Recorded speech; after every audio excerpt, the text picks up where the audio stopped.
Кудайдын байлыктары эбегесиз, акылмандык билгичтигине бир чексиз. Чыгарган бүтүмдөрү анда бүткүз, Кудайдын ойлоруна акыл жеткиз. Анткени бүт бардыгы бир Кудайдан, ал аркылуу ал үчүн жаратылган. Ал биринчи акыркы теңирибиз, даңдасын түбөлүгү Кудайыбыз. Кудайдын акыл оюн барбы билген, кимиси эге бизге кеңеш берген. Бир өмүр карыз берип Кудайыңа, эге биздин бересеси барбы кимге?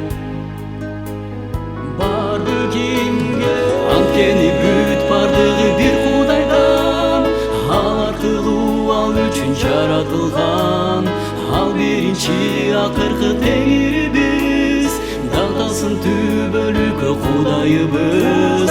Анткени бүт бардыгы бир Кудайдан, ал аркылуу ал үчүн жаратылган.